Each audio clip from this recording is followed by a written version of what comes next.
सोच रही हूँ शादी कर लेते। मैं तो कब से कह रहा था तुम्हें कि भाग चलते हैं, और वैसे भी अब कोई रहा नहीं जिसे तुम्हारे और मेरे एक होने पर एतराज हो। कबीर क्या बकवास कर रहे हो? बीच में नहीं बोलो। नहीं था मैं जिससे मोहब्बत करती हो, आज तक करती हो। मैं अपने दोस्त के कातिल को इतनी आसानी से नहीं जाने दूंगा।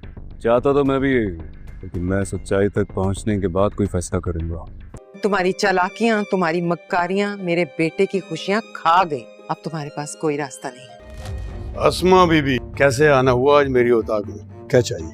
सोच ना कोई शर्म है ना कोई खैरत, क्यों आए हो यहाँ? भाई अपनी हिम्मत नहीं हारनी है।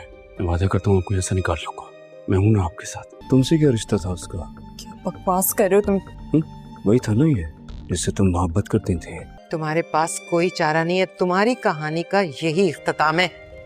नाजरीन, ड्रामा सीरियल मन मस्त मलंग की लास्ट एपिसोड में आप देखने वाले हैं और कबीर को इस बात का अंदाज़ा तो हो चुका है इस सब के पीछे कोई और नहीं बल्कि वाजिद का ही हाथ है।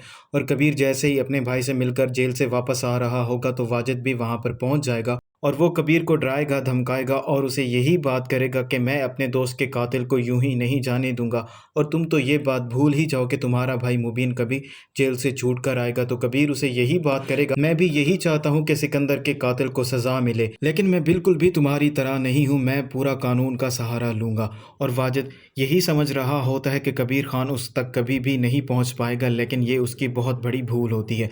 और कबीर खान को भोला आकर सारी हकीकत बताएगा और उसे सबूत भी देगा और कबीर खान जैसे ही ये सबूत देखेगा उसके पांव तले से ज़मीन निकल जाएगी और भोला उसे ये बात भी बताएगा अस्मा का चक्कर किसी और के साथ नहीं बल्कि वाजिद के साथ ही था। इस सब के पीछे कोई और नहीं बल्कि वाजिद ही है। और कबीर जैसे ही ये बात सुनेगा उसके तो पांव तले से ज़मीन निकल जाएगी। और वहीं दूसरी तरफ कबीर अपने भाई से यही बात कर रहा होता है कि तुम्हें टेंशन लेने की ज़रूरत नहीं है, मैं हर सूरत में तुम्हें यहाँ से बाहर निकाल लूँगा, लेकिन आपको मजबूत रहना होगा। तो मुबीन उसे यही कहेगा, जब मैंने कुछ नहीं किया तो मुझे किसी से डरने की ज़रूरत नहीं है, इंशाअल्लाह तुम मुझे बाहर ज़रूर निकाल लोगे।